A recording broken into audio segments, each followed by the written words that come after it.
हम लोग कल यहाँ तक पहुँचे थे जहाँ पर हम लोग ने पैरेलल कनेक्शन को देखा था और सीरीज़ कनेक्शन को देखा था। आज हम लोग यहाँ पर मूव करेंगे जिसमें हम लोग सीरीज़ पैरेलल कनेक्शन दोनों कर रहे हैं। और ये भी आई थिंक हमने बता दिया था, जिसमें हम लोग के पास 9 पैनल्स हम लोग ने 25.1 वोल्ट के सीरीज़ में कनेक्ट कर रखे हैं और इन दोनों सीरीज़ को हम लोग ने पैरेलल में कनेक्ट कर रखा है। तो टोटल पावर हमारे पास कुछ इस तरीके से आ रहा है। हमारे पास पावर रेटिंग जितनी आ रही है, ये अप्रॉक्स हमारे पास 3000 वॉट के अराउंड हमारे पास यहाँ पर पावर रेटिंग आ रही है। तो इस तरीके से अगर हमें ज़्यादा पावर चाहिए तो हम लोग सीरीज़ पैरेलल कनेक्शन का यूज़ करके काम कर लेते हैं। और आप लोग को अगर कोई डाउट है तो आप लोग पूछ सकते हैं। सबसे पहले, अगर आप लोग ने स्टडी किया होगा तो आपको कुछ डाउट होगा। तो कुछ है डाउट? प्रदीप, आपको कुछ डाउट है? नो सर, आगे पढ़ाइए। चल, इसके आगे। ठीक है। तो नेक्स्ट हमारे पास यहाँ पर सीरीज़ पैरेलल कनेक्शन का एक छोटा सा बॉक्स दे रखा है जिसमें हम लोग के पास तीन स्ट्रिंग्स हैं। इनको पैरेलल में कनेक्ट कर रखा है और एक हमारे पास जंक्शन बॉक्स है जिसकी रेटिंग कुछ यहाँ पर दे रखी है। यहाँ पर हमारे पास 10 पैनल्स हैं जिसका टोटल वोल्टेज हमारे पास 401 है। और जो एम्पियर है वो हमारे पास 5.1 है। अ, बाकी यहाँ पर अगर हम देखें तो जो हमारे पास एम्पियर रेटिंग यहाँ पर आ रही है वो थोड़ी अलग है। वो 15.3 और 401 वोल्ट। और ये हमारे पास एक डिस्कनेक्टर स्विच है जो बेसिकली आपका प्रोटेक्टिंग डिवाइसेस के अंदर आता है, जिससे आप अपने पैनल्स को अगर मान लीजिए कभी आपकी कुछ फॉल्ट डिटेक्ट होती है तो आप उसको with the help of this disconnector switch आप उसको डिस्कनेक्ट कर सकते हैं। आप लोग के घर पे भी हम लोग के पास इस तरीके से एमसीवी भी लगी होती है और हमारे पास इस तरीके से डिस्कनेक्टर स्विच लगा होता है जिससे हम लोग स्विच कर सकते हैं। यहाँ पर क्या लिख रखा है? This array has 3 PV source circuit each with 10 module wired in series. Next, अगर हम लोग आगे बढ़ें तो अब हमारे पास आता है impact of long string. Means अगर हम लोग लॉन्ग स्ट्रिंग्स ले रहे हैं तो उसमें क्या क्या इम्पैक्ट होते हैं वो हम लोग देखते हैं। Having string with more module. तो यहाँ पर क्या दे रखा है? More module, solar module, junction box आपको देना पड़ेगा, फिर इन्वर्टर देना पड़ेगा। फिर यहाँ पर क्या है? There will be a saving on the DC side which means junction box, combiner box और केबल, मतलब यहाँ पर हम लोग को ये सब लगाना पड़ेगा।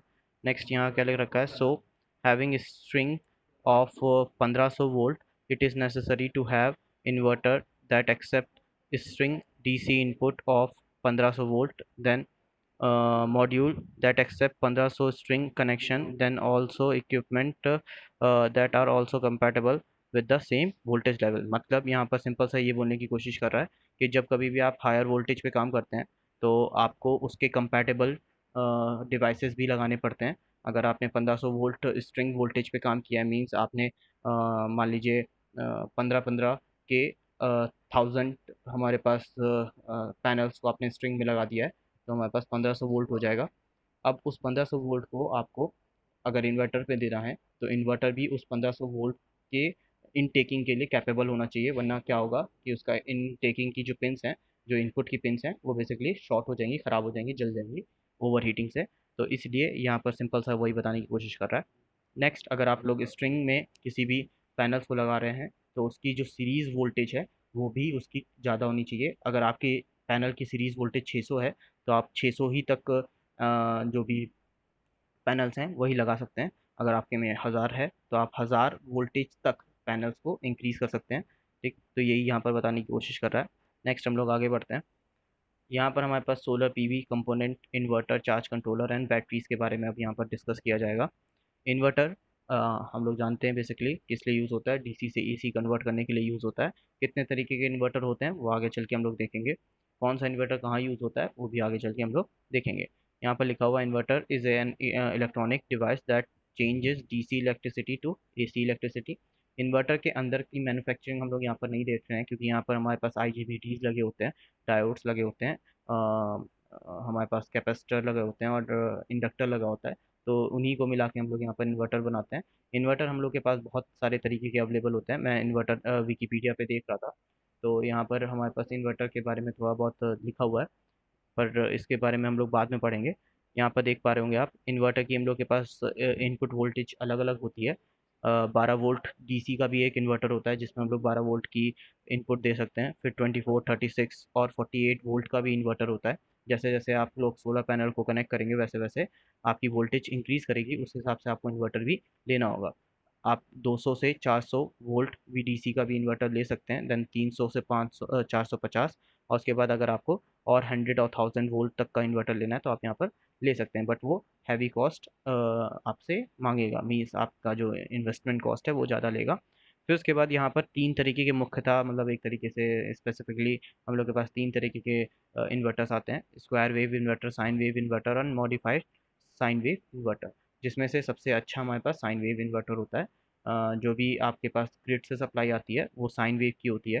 तो अगर हमारा कोई इन्वर्टर भी है जो साइन वेव जनरेट कर रहा है तो हमारा ये इन्वर्टर सबसे अच्छा होता है। स्क्वायर वेव इन्वर्टर बहुत पहले आते थे, इसके बारे में यहाँ लिख रखा है कि हम लोग के पास पहले बहुत अच्छे काम करते थे, और ये लो सेंसिटिविटी अप्लाइंसेस के लिए यूज़ किए जा सकते हैं, जैसे लाइटनिंग है, हीटिंग है, इनके लिए यूज़ किया जा सकता है। बट बाकी जितने जो बहुत सेंसिटिव इक्विपमेंट है, जैसे आपके मोटर हो गई या आपकी वॉशिंग मशीन हो गई या लैपटॉप के चार्जर्स हो गए, ये सब में हम लोग के पास बहुत सेंसिटिव चीज़ें होती हैं जो ख़राब हो सकती हैं। तो इसलिए हम लोग इस तरीके के स्क्वायर वेव इन्वर्टर यूज़ नहीं करते हैं। बाकी और चीज़ें हम लोग देखेंगे आगे चल के। तो ये तो एक ओवरव्यू हमने आपको दे दिया। नेक्स्ट यहाँ पर क्या लिख रखा है: run on battery for stand alone system. Means की पॉइंट यहाँ पर दे रखा है कि हम लोग इन्वर्टर की मदद से बैटरी पे सिस्टम को रन कर सकते हैं। Grid direct inverter synchronise according to utility. Means यहाँ पर अगर हम लोग ग्रिड कनेक्टर सिस्टम यूज़ करते हैं तो हम लोग को जो सप्लाई ग्रिड से आ रही है, जितनी भी फ्रिक्वेंसी की हमारे पास ग्रिड से सप्लाई आ रही है, उतनी ही फ्रिक्वेंसी की इन्वर्टर भी जनरेट करेगा।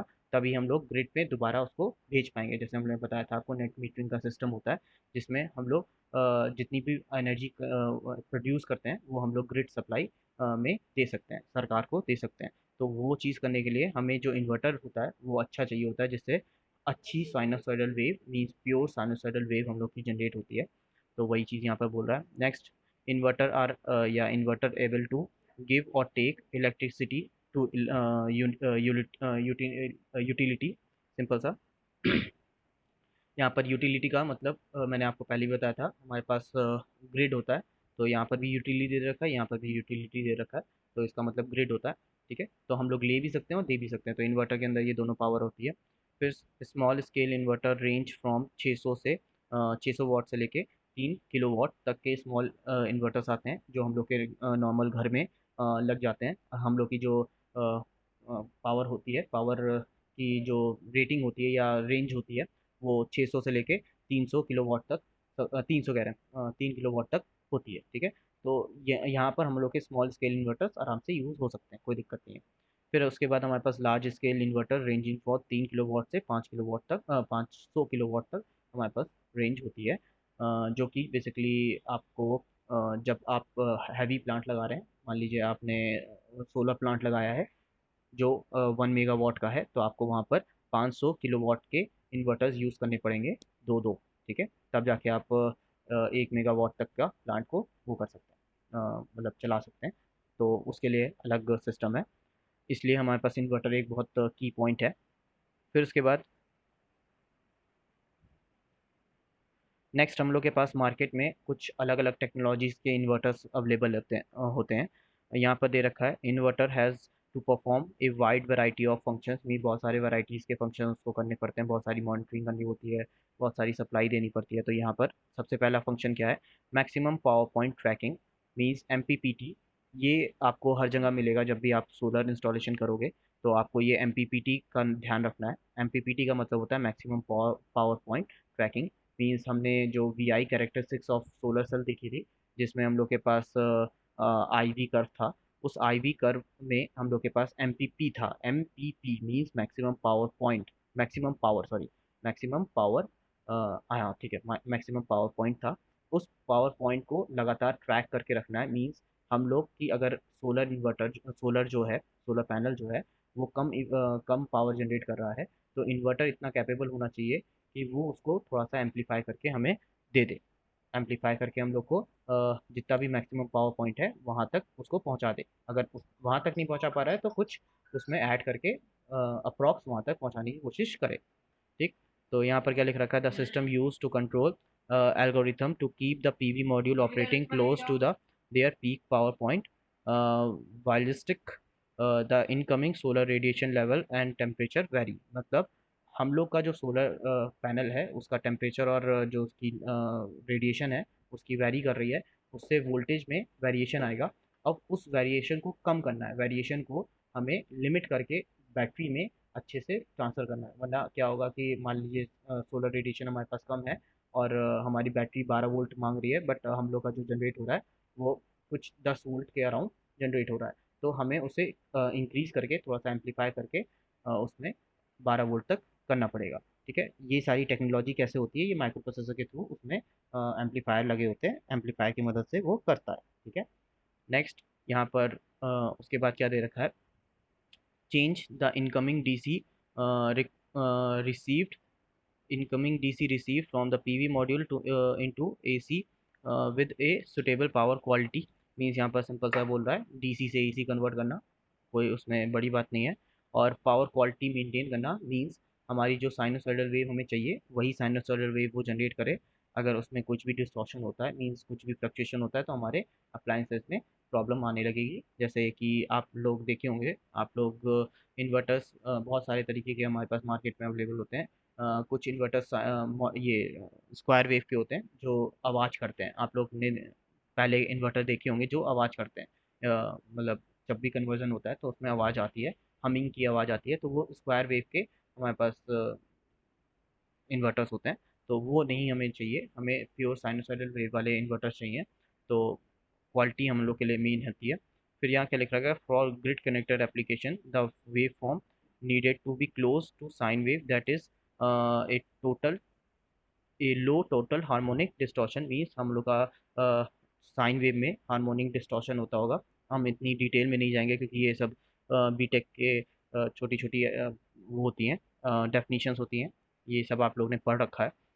नेक्स्ट उसके बाद यहाँ पर दे रखा है, inverter also has the function of separation electric circuit and of disconnection from the grid to completely या complete the safety requirement. Means यहाँ पास जो इन्वर्टर होता है उसके अंदर फ्यूजिंग सिस्टम होता है, जो बेसिकली क्या करता है कि जब कभी भी उसमें हाई सप्लाई आती है तो वो उस फ्यूज़ को ट्रिप करके वो उस फ्यूज़ को हटा के सारी चीज़ों को अलग अलग कर देता है। मीन्स ना ही हमारे अप्लाइंसेस तक वो हाई वोल्टेज जाएगी, ना ही वो किसी अप्लाइंसेस को ख़राब कर पाएगी। तो यहाँ पर सेफ्टी फीचर्स भी हम लोग के पास होते हैं, जो अच्छे इन्वर्टर्स होते हैं वो उसमें ये सारी चीज़ें अवेलेबल होती हैं। ठीक, मार्केट में अलग अलग इन्वर्टर्स अवेलेबल हैं, लुमिनस के हैं, नेक्सस के हैं, उसके बाद अलग अलग और भी बहुत सारे हैं, वी गार्ड, इस तरीके से लोकल कंपनीज भी बहुत सारी हैं जो इन्वर्टर्स देती हैं। नेक्स्ट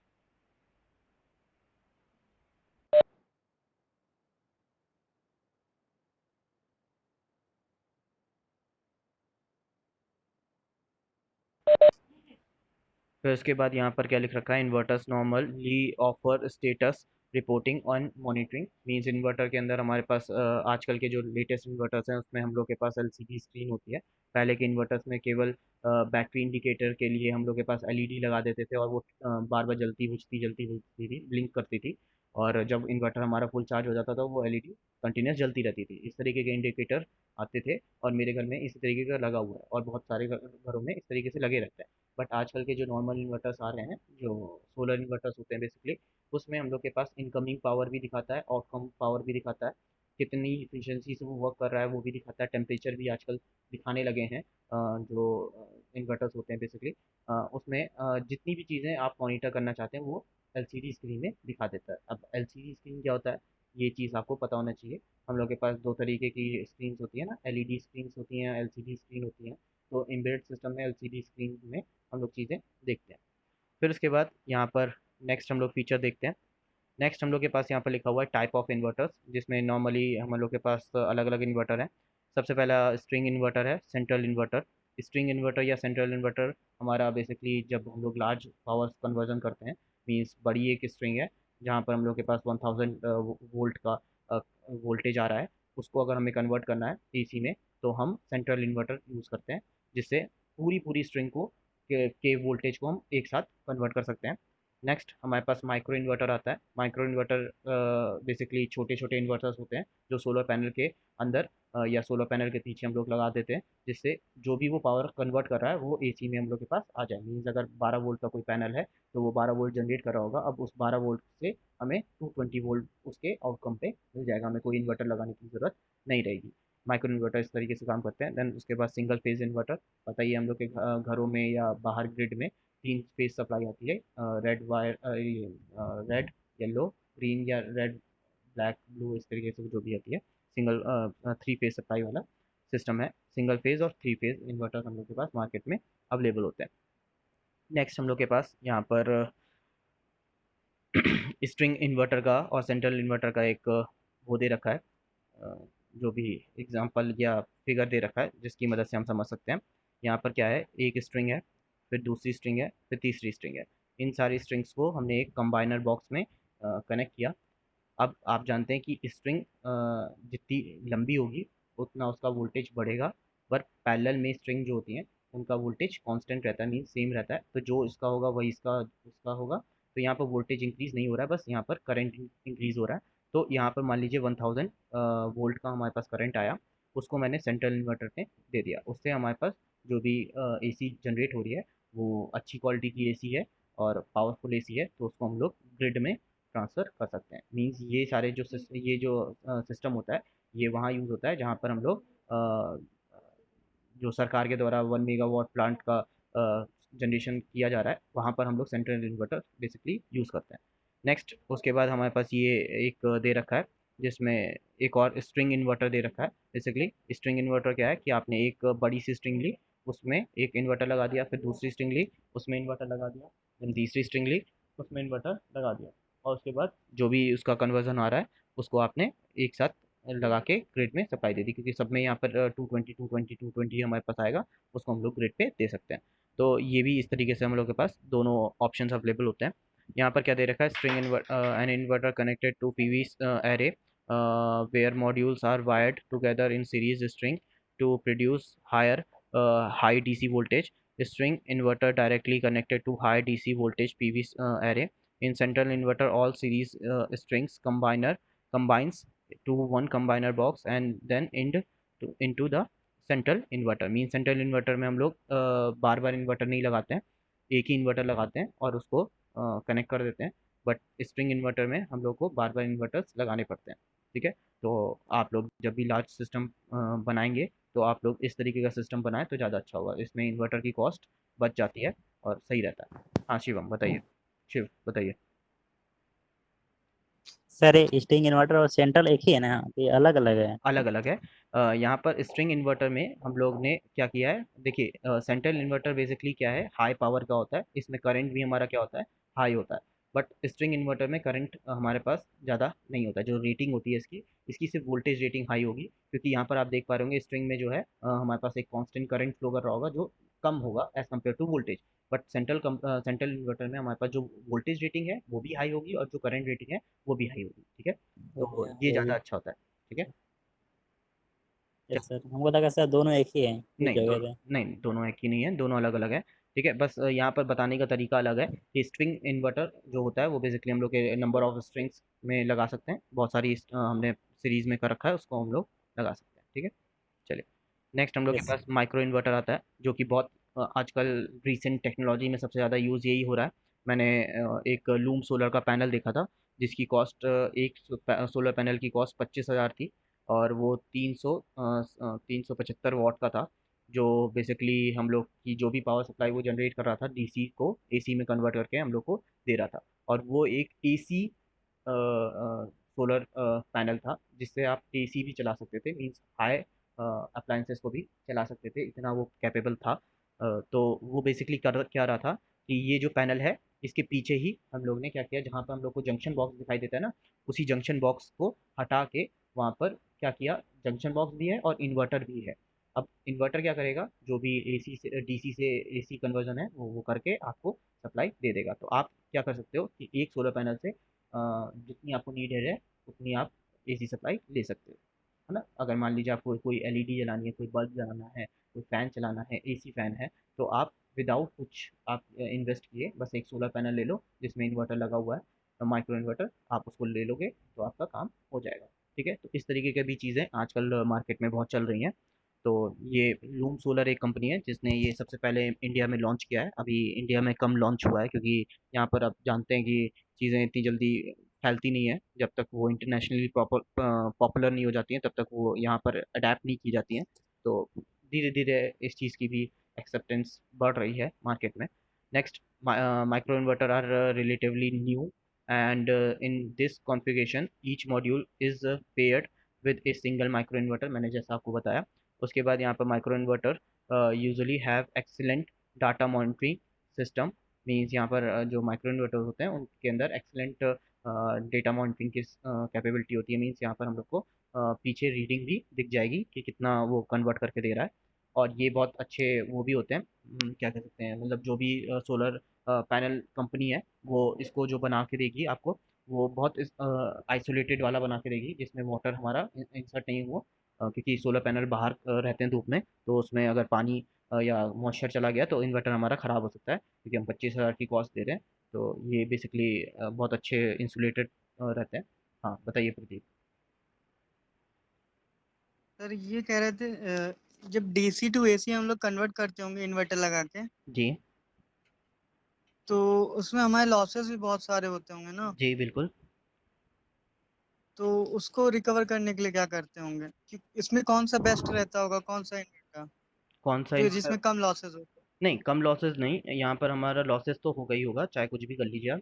जब भी हम लोग डीसी से एसी हैं? कन्वर्ट करते हैं, हम लोग ने सोलर मैनुअल पढ़ा था जिसमें उसने बताया था कि अब अगर हम लोग कोई इन्वर्टर ले रहे हैं और डीसी से एसी कन्वर्ट करना है, तो अगर 240 का हमें एसी कन्वर्ट करना है, तो हमें 240 को, मतलब अगर हम लोग मान लो उसका क्या कह सकते हैं, 12 वोल्ट का अगर हमारे पास कोई इन्वर्टर है, ठीक है, 12 वोल्ट इनपुट ले रहा है और 12 वोल्ट से वो 240 एसी जनरेट कर रहा है, तो हम लोग 12 से कुछ ज़्यादा वोल्टेज जनरेट करके उसको देंगे, 12 से कुछ ज़्यादा, ठीक है, कम नहीं होनी चाहिए, कुछ ज़्यादा होनी चाहिए। तो यहाँ पर क्या है, सिंपल सा कुछ एल्गोरिथम लगा के, ये जो माइक्रो इन्वर्टर होते हैं बेसिकली, इसमें कुछ एल्गोरिथम लगा के वो लोग उस जो क्या कहते हैं, उसकी पावर फैक्टर जो होता है उसको कैलकुलेट करके यस सर। सही कर देते हैं। ठीक है, क्योंकि कंपनी दे रही है, तो कंपनी दे रही है तो वो चीज़ वो मेज़र करके आपको देगी। ठीक, बट अगर आप अपने खुद से लगा रहे हैं तो खुद से लगाने के लिए आपको यहाँ पर कैलकुलेशन करना होगा, और बाकी इन्वर्टर तो लगाना ही पड़ेगा। ठीक है, इन्वर्टर की जो रेटिंग होगी सो उससे ज़्यादा आना आना चाहिए आपके पास। ठीक है, यस सर। चल यस सर। चल नेक्स्ट यहाँ पर देखिए क्या कर रखा है, सिंपल सारे माइक्रो इन्वर्टर्स लगा रखे हैं और यहाँ पर एक एसी सर्विस पैनल दे रखा है, इन सब ने एसी कन्वर्ट किया। अब एसी कन्वर्ट करने के बाद हम लोग ने कॉमन वायर लिया और यहाँ पर एसी यूटिलिटी ग्रिड या सिंपल सा जो सर्विस पैनल है वहाँ से हम लोग ने यूज़ कर लिया, नहीं तो हमने ग्रिड सप्लाई को भेज दिया। ठीक है, तो ये यूटिलिटी या सिंपल सा नेट मीटरिंग वाला सिस्टम है। नेक्स्ट यहाँ पर देखिए वही चीज़ के बारे में आ गया कि जब भी हम लोग डीसी से एसी कन्वर्ट करते हैं तो हम लोग को कितना डीसी चाहिए होता है एसी में कन्वर्ट करने के लिए। तो यहाँ पर देखिए जो आप प्रदीप क्वेश्चन पूछ रहे थे वो यहाँ पर सॉल्व हो जाएगा। किलोवाट पीक, किलोवाट पीक मतलब डीसी जो होता है वो किलोवाट पीक में आता है और ये हमारे पास किलोवाट में होता है। तो यहाँ पर क्या है, सोलर मॉड्यूल, फिर जंक्शन बॉक्स, उसके बाद इन्वर्टर। अब इन्वर्टर में कितना आना चाहिए, डीसी से एसी रेशियो क्या है, यूजुअली 1.1 टू 1.4, मीन्स अगर हमें कोई भी कन्वर्जन करना है तो हमें जो डीसी है वो ज़्यादा चाहिए होगा, कितना चाहिए होगा, 1.1 मल्टीप्लाई या 1.4 मल्टीप्लाई। ठीक है, इसके 1.1 या 1.4 से लेके कोई सा भी फैक्टर हम लोग मल्टीप्लाई कर सकते हैं, यूजुअली हम लोग 1.3 मल्टीप्लाई करते हैं। ठीक है, तो यहाँ पर देखो यहाँ दे रखा है मीनिंग 10% टू, यहाँ पर ए लिख दिया है, 10% to 40% more DC power than AC power, means इतना ज़्यादा हम लोग को चाहिए होता है। यहाँ पर क्या रखा है, usually DC to AC ratio is looking into utilise better the inverter.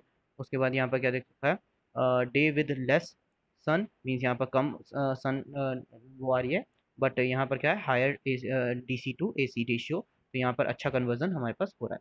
ठीक है, तो ये बेसिकली छोटा सा एक ग्राफ तरीके से दे रखा है। तो हम लोग को पता है कि हम लोग को अगर एसी में कन्वर्ट करना है तो हम लोग को 1.4 या 1.3 मल्टीप्लाई करके हम लोग ले लेंगे। ये चीज़ हम लोग ने आई थिंक वहाँ पर भी की थी सोलर मैनुअल में। ठीक है, फिर उसके बाद यहाँ सर पर एक, हाँ बताइए। जी हिमांशु बताइए क्या कह रहे हैं। चलिए, नेक्स्ट हम लोग के पास यहाँ पर सेंट्रल इन्वर्टर है, जो एक एग्जांपल दे रखा है कि हम लोग के पास खूब सारी स्ट्रिंग है, उसको सीरीज और पैरेलल में कनेक्ट करके हमने सेंट्रल इन्वर्टर दे दिया। ये लार्ज साइज़ का होता है, ठीक है। यहाँ पर आपको दिख रहा होगा बड़े बड़े पावर प्लांट में यही सेंट्रल इन्वर्टर लगा होता है, जिसकी वजह से हम लोग कन्वर्टर करते हैं। यहाँ पर देखिए आपके पास एक एक पावर स्विच दे रखा है, बेसिकली ये डिस्कनेक्टर स्विच होता है, जिससे हम लोग पूरी पावर सप्लाई को बंद कर सकते हैं। और यहाँ पर एक एलसीडी स्क्रीन दिखाई दे रही होगी, जिसमें हम लोग मॉनिटरिंग कर सकते हैं। नेक्स्ट यहाँ पर भी हमारे पास एक स्ट्रिंग इन्वर्टर है, इसमें भी हमारे के पास यहाँ पर तो कुछ नहीं है, बगल में या साइड में कहीं हमारे पास मॉनिटरिंग के लिए दे रखा होगा। नेक्स्ट यहाँ पर माइक्रो इन्वर्टर का छोटा सा एग्जांपल दे रखा है। तो ये कुछ चीज़ें हैं जो आपको यहाँ पर दे रखी हैं। नेक्स्ट उसके बाद यहाँ पर when selecting manufacturer it is important to analyse manufacturing capability and tracking record. Means यहाँ पर सिंपल सा ये बोल रहा है कि जब कभी भी आप लोग कोई भी इन्वर्टर खरीदें मार्केट से, तो उसका ट्रैक रिकॉर्ड चेक कर लीजिए। तो यहाँ पर ग्लोबली बहुत सारी चीज़ें, बहुत सारी कंपनीज अवेलेबल हैं, जिसमें हुआवे या हुआवे जो कंपनी है वो अच्छी कंपनी दिखा रहा है, चाइनीज़ कंपनी है।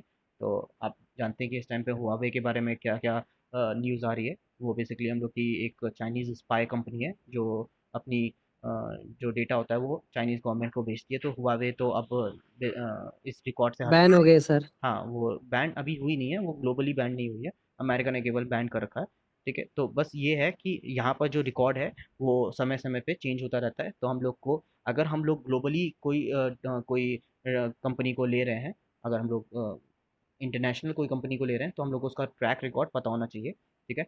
बट हम आपको फिर से बताएंगे कि इंडियन प्रोडक्ट भी कुछ कम नहीं है, इंडियन प्रोडक्ट भी बहुत अच्छे परफॉर्म कर रहे हैं। तो हम इंडियन प्रोडक्ट को ही ज़्यादातर लेने की कोशिश करेंगे। बट अगर हम लोग एक और चीज़ देखें, तो इस ग्लोबली में मैंने एक देखा है, डेल्टा का जो इन्वर्टर होता है, बेसिकली डेल्टा जो कंपनी है वो अच्छा सर्विस प्रोवाइड कर रही है इंडिया में, तो हम लोग उसको भी प्रेफर कर सकते हैं, ठीक है। तो इसके बारे में ये तो आप लोग देख ही लेंगे कि वर्ल्ड में कौन सी अच्छी कंपनी है और इंडिया में कौन सी अच्छी कंपनी है। एबीबी भी अच्छी होती है, ठीक है। स्नाइडर भी हम लोग की पीएलसी बनाती है, और ये भी अच्छी कंपनी है। इसराइल की कंपनी ये सोलर एज टेक्नोलॉजी भी अच्छी है, मतलब अधिकतर जो कंपनीज हैं वो अच्छे कंपोनेंट को प्रोवाइड करती हैं। नेक्स्ट हम लोग का बहुत बहुत मोस्ट मोस्ट इम्पॉर्टेंट टॉपिक है चार्ज कंट्रोलर, ठीक है। ये मोस्ट इम्पॉर्टेंट टॉपिक हम लोग का है। ये हम लोग का चार्ज कंट्रोलर क्या होता है देख लेते हैं। A solar charge controller is a voltage current controller used to charge a battery or battery bank and keep battery cells from overcharging। Means यहाँ पर चार्ज कंट्रोलर बेसिकली ये दोनों चीज़ में माहिर है। मीन्स चार्ज कंट्रोलर है तो ये बेसिकली सोलर पैनल से बैटरी को चार्ज करेगा, और ये बैटरी से अप्लायंसेस को निकालने के लिए भी अच्छा खासा कैपेबल है। तो ये देखते हैं क्या लिखा हुआ है। फिर उसके बाद solar charge controller control also control the reverse power flow. Reverse power flow का मतलब होता है बैटरी से पैनल में जाने वाली पावर को ये बचाता है, ठीक है। मैंने फिर से रिपीट करता हूँ। रिवर्स चार्ज फ्लो का मतलब होता है, या रिवर्स पावर फ्लो का मतलब होता है बैटरी से पैनल में जाने वाला पावर, ठीक है, उसको ये बचाने की कोशिश करता है या बचा भी लेता है, ठीक है। पैनल से बैटरी में जा रहा है, ठीक है, पर बैटरी से पैनल में नहीं जाना चाहिए। बैटरी से अप्लायंसेस में जा रहा है, ठीक है, पर अप्लायंसेस से बैटरी में नहीं जाना चाहिए। तो ये चीज़ें हमें याद रखनी होती है, ठीक है। तो ये चार्ज कंट्रोलर का एक बहुत बेसिक फिगर है, जिसमें हम लोग के पास यहाँ पर सन साइन का इंडिकेटर दे रखा है, जिसमें यहाँ पर ये ब्लिंक करता रहेगा, जिससे पता चलता रहेगा कि हम लोग का चार्ज कंट्रोलर चार्ज कर रहा है कि नहीं कर रहा है। बैटरी का इंडिकेटर, बैटरी चार्ज है कि नहीं चार्ज है। लोड चल रहा है कि नहीं चल रहा है, उसका इंडिकेटर दे रखा है। टेम्परेचर का यहाँ पर दे रखा है कि आपके पास कितना टेम्परेचर आ रहा है। नेक्स्ट यहाँ पर की दे रखी है स्विच करने के लिए, ऑन ऑफ करने के लिए। नेक्स्ट यहाँ पर दो प्लस माइनस का वो दे रखा है, स्क्रू दे रखा है, जिससे आप यहाँ पर पैनल कनेक्ट कर सकते हैं। यहाँ पर प्लस माइनस पे बैटरी बैटरी कनेक्ट कर सकते हैं, और यहाँ पर प्लस माइनस पे आप अप्लायंसेस कनेक्ट कर सकते हैं डायरेक्टली, ठीक है। आप इन्वर्टर लगा रहे हैं तो इन्वर्टर यहाँ पर आप कनेक्ट कर सकते हैं, ठीक है, क्योंकि इन्वर्टर एक लोड की तरह है जो कि बैटरी से कनेक्ट होता है। तो आप इन्वर्टर को यहाँ पर चार्ज कंट्रोलर से लगा सकते हैं, या फिर उसके लिए अलग चार्ज कंट्रोलर आता है जिसमें आप इन्वर्टर भी कनेक्ट कर सकते हैं। ये जो चार्ज कंट्रोलर है, ये हमारा हम लोग का बेसिकली PWM चार्ज कंट्रोलर है, पल्स विद मॉड्यूलेशन।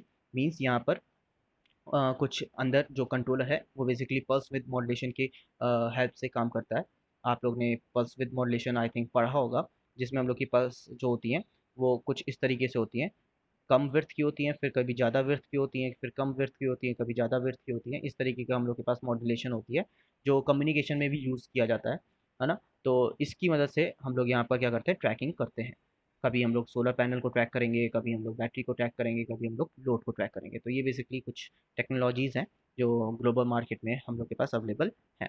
नेक्स्ट यहाँ पर हमारे पास दो टाइप के चार्ज कंट्रोलर्स दे रखे हैं, बट यहाँ पर there are 3 different type of charge controllers. Basically यहाँ पर 3 लिख दिया है, बट है हमारे पास 2 ही। जिसमें सबसे पहला हमारे पास pulse width modulation means PWM charge controller है।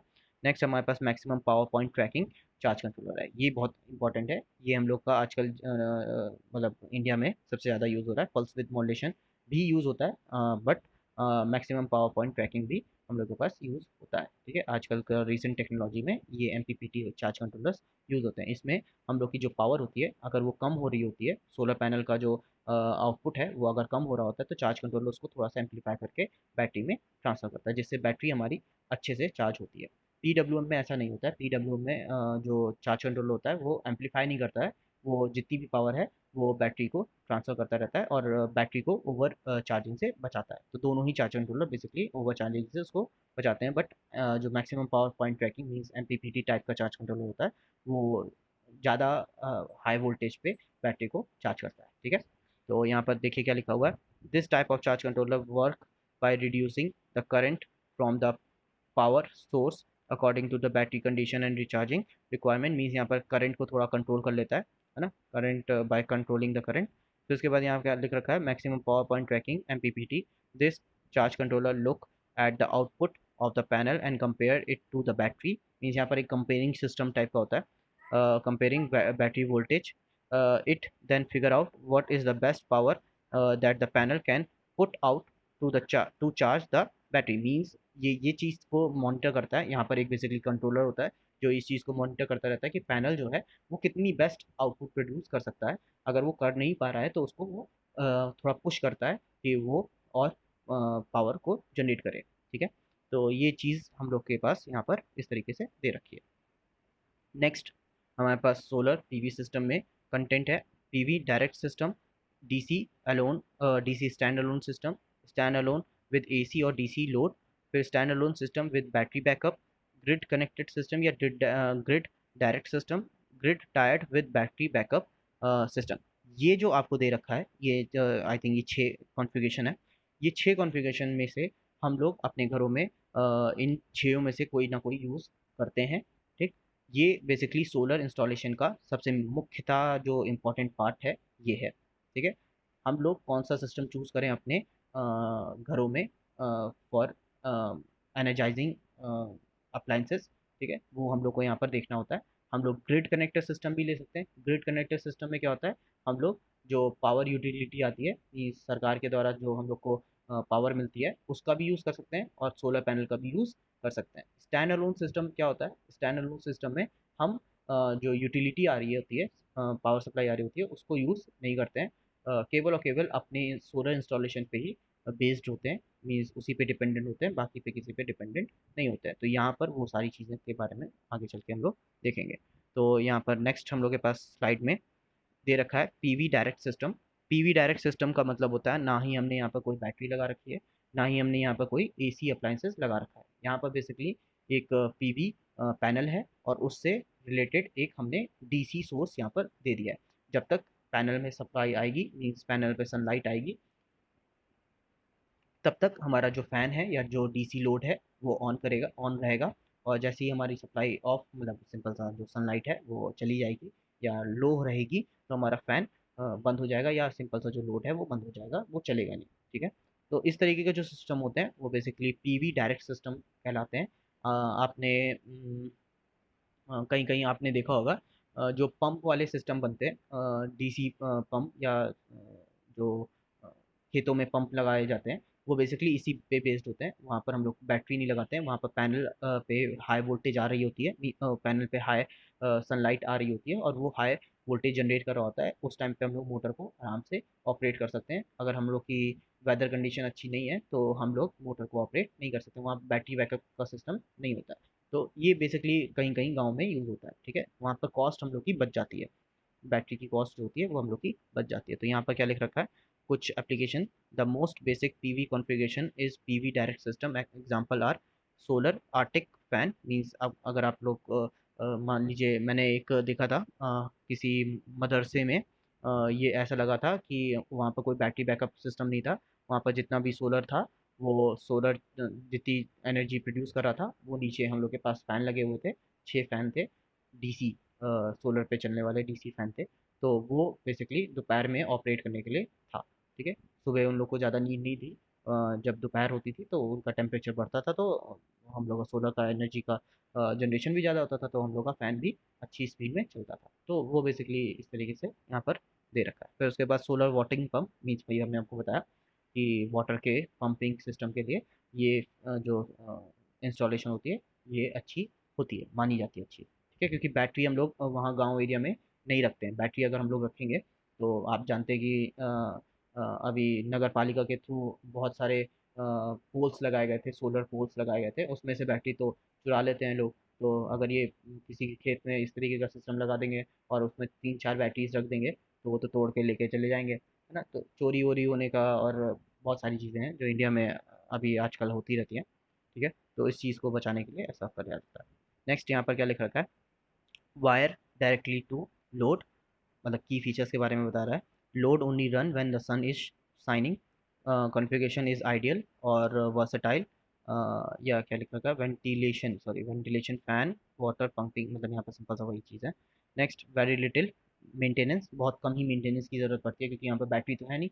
बैटरी में ही सबसे ज़्यादा मेंटेनेंस की ज़रूरत पड़ती है। बैटरी को रोज़ चेक करो, महीने में चेक करो कि उसका फ्लूइड कम तो नहीं हो रहा है, उसका जो एसिड उसमें है वो कहीं डिस्चार्ज तो नहीं हो रहा है। ये सारी चीज़ें बैटरी में ज़्यादा होती हैं। तो अगर बैटरी नहीं है तो हमें पीवी का भी कोई मेंटेनेंस नहीं करना पड़ता है, ठीक है। यहाँ पर डायरेक्ट वायर होता है, डीसी वायर होता है, तो डीसी वायर जल्दी शॉर्ट भी नहीं होता है और ख़राब भी नहीं होता है, ठीक है। तो यहाँ पर सबसे कम मेंटेनेंस की ज़रूरत पड़ती है, ठीक है। Next, DC stand alone system. DC stand alone system मतलब यहाँ पर हमारे पास बैटरी बैकअप आ जाएगा, ठीक है। जिसमें क्या है, ये PV system separated from the utility grid, means grid supply से अगर हमारी जो इंस्टॉलेशन है वो अलग है, तो उसको हम लोग स्टैंड अलोन सिस्टम बोलते हैं। With energy storing storage is called off grid या stand alone PV system. Off grid भी कहते हैं और स्टैंड अलोन सिस्टम भी कहते हैं। तो अलग अलग नाम से आपको बताया जा सकता है या अलग अलग नाम से इसको बुलाया जा सकता है, तो आपको कंफ्यूजन नहीं होना चाहिए। तो यहाँ पर क्या किया गया, PV charge controller, battery discharge controller और अप्लाइंसेस। यहाँ पर कोई भी एसी लोड नहीं है, यहाँ पर सिर्फ और सिर्फ डीसी लोड है, जैसे एलईडी और डीसी फैंस या चार्जर।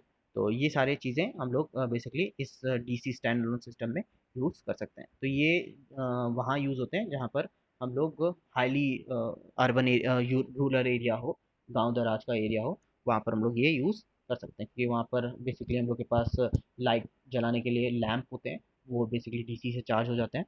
और वहाँ पर फ़ैन के लिए छोटे छोटे फैंस होते हैं जो डीसी से चल जाते हैं, और वहाँ पर इतना ज़्यादा एनर्जी का यूसेज भी नहीं होता है। तो बेसिकली लाइट को देने के लिए, हर जगह पावर सप्लाई देने के लिए इस तरीके के सिस्टम भी हम लोग यूज़ कर सकते हैं, ठीक है।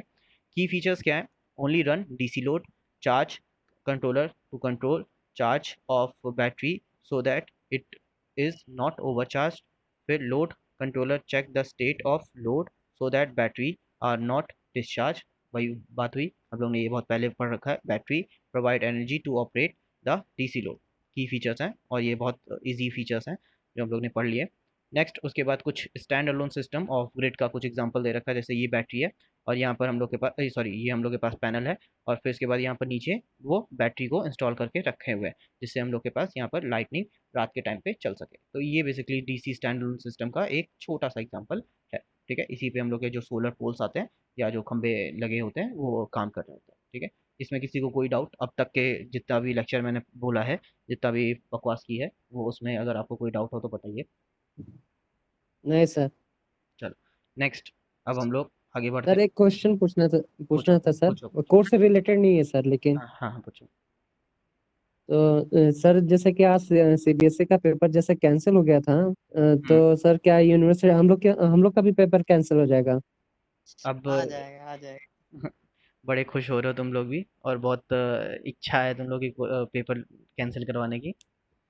मेरा भाई भी वैसे सर सोच बात रहा था क्योंकि वो सर वो भी सीबीएसई का है ना, तो वो भी आज उसको न्यूज़ मिली तो उसका पेपर कैंसिल हो गया, तो बहुत खुश हुआ, डांस कर रहा था।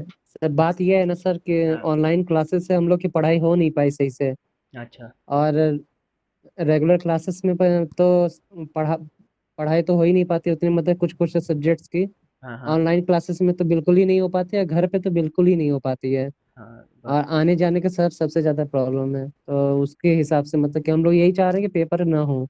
हाँ, तो AKTU में AKTU है और बाकी की जो यूनिवर्सिटीज़ हैं वो इस चीज़ पे विचार कर रही है। हमने एक न्यूज़ देखी तो थी हम्म। जिसमें AKTU ये विचार कर रहा है कि ये पोस्टपोन कर दिया जाए या पूरी तरीके से सस्पेंड कर दिया जाए। अब देखो क्या होता है। क्यों? मेन सर सब्जेक्ट 3 है, जिसमें से तो 2 में कोई प्रॉब्लम नहीं है, सिर्फ एक में प्रॉब्लम आ रही है, वो है पावर इलेक्ट्रॉनिक्स। अच्छा अच्छा। वो सर समझ कुछ में भी नहीं आ रहा। पल्ले नहीं पड़ा अभी तक कुछ नहीं, इसीलिए उसका डर बैठा हुआ है। तो उससे रिलेटेड जितने भी टॉपिक हैं क्या यूट्यूब पे अवेलेबल नहीं है क्या? क्योंकि थर्मोडायनेमिक्स और ये सर सारे के बहुत बहुत हाई हाई जो वो सिलेबस होते हैं उनके, मतलब जो सब्जेक्ट होते हैं उसके जो यूट्यूब लेक्चर्स होते हैं बहुत ज़्यादा अच्छे होते हैं। नहीं हाँ मतलब। सर लेक्चर है, लेकिन उसके वेव फॉर्म के जितने डायग्राम है ना बहुत ज्यादा सर टफ है। अच्छा, तो मेरे। उसको मतलब कि सब समझ मिक्सअप पाना हो मत। जाता है। जी। सब मिक्सअप हो जाता है सर याद करने से उसके बाद। हाँ सर, 10 वेव फॉर्म है, सब एक ही जैसे दिखते हैं। बात ये है। ओके। हम लोग के में भी ऐसा था इलेक्ट्रॉनिक्स में। बहुत सारे गेट्स ऐसे थे, जैसे तुम लोग ने तो सिर्फ एंड गेट नॉट गेट पढ़ रखा होगा। हम लोग यस में सर। IGBT और पता नहीं कौन कौन से डायोड से जो साला एक ही जैसे दिखाई देते थे, है ना उसकी। तो वही पढ़ाया जा रहा है, MOSFET IGBT यही सब है। अच्छा सर वही सब पढ़ाया जा रहा है सर। हाँ वो मतलब कि जो आप वेव फॉर्म बता रहे थे ना, कि जो हाँ सीआरओ में जैसे कि ऊपर नीचे होते रहते हैं हाँ तो हाँ ऐसे हाँ से बनता है, तो उसमें उसी की तरह 10 है वेव फॉर्म एक ही में। हाँ वो हाँ, कहाँ कहाँ पे लाई कैसे कैसे लाई कर रहा है वो नहीं समझ में आता, अब वही पेपर में पूछता भी है।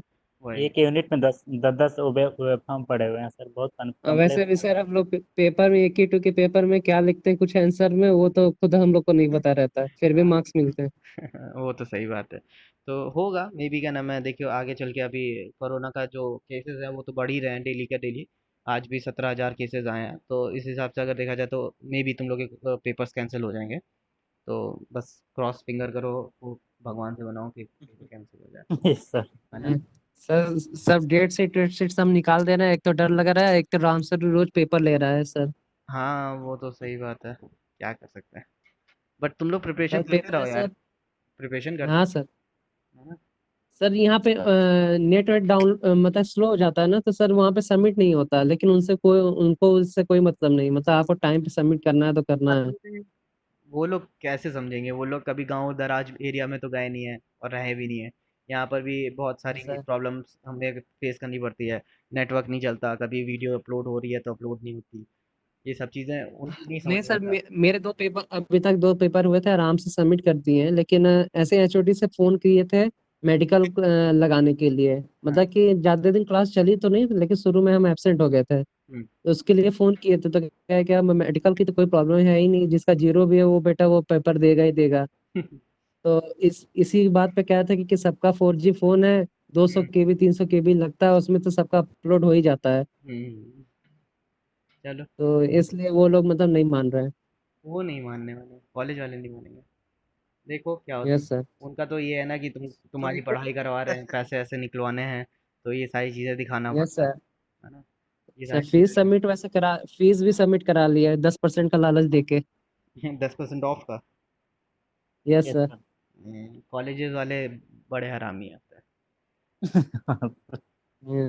चलो। यस तो सर, अब उनको मीटिंग किसी एंड होने वाली नौकरी है। चाहिए। ठीक है, मीटिंग एंड होने वाली है। Yes sir. तो इसको आगे फर्दर स्टडी करने की कोशिश करना। ठीक है, ये जल्दी से अब कंप्लीट हो जाएगा, कल आई थिंक ये कंप्लीट कर दूंगा, देन उसके बाद सॉफ्टवेयर पे मूव करना है। क्योंकि मेरा सॉफ्टवेयर में एक यस। महीने का ट्रायल है, तो वो जल्दी ख़त्म हो जाएगा, तो जल्दी से सॉफ्टवेयर को ख़त्म कर यस देंगे। सर। ठीक है। चलिए, तो आज के लिए यहीं यस सर। पर रखते हैं। ठीक है। यस। चलिए। Thank you sir. Thank you. Meeting and करते हेलो। हैं। हाँ बताइए। सर जो बाकी के स्टूडेंट्स हैं आप उनको फोन कॉल करके सर बात कर लीजिएगा, क्या प्रॉब्लम है सर। क्या कुछ स्पेशल हमारा प्रॉब्लम है? कॉन्टेक्ट। नहीं नहीं सर, मतलब कि जो लोग कनेक्ट नहीं हो पाते हैं, क्योंकि हम फोन लगाते हैं तो जाता नहीं है सर। कोई सर ये दिक्कत। नीतीश और निशांत कुमार हैं सर, 2 लोग। चलो ठीक ठीक, मैं बात कर लूँगा। ठीक। क्या आप उनको मैसेज कर दिए ग्रुप पे सर, वो लोग ज्वाइन कर लें तो सर ज्वाइन कर लेंगे। ठीक, चल ठीक। सर। Thank you.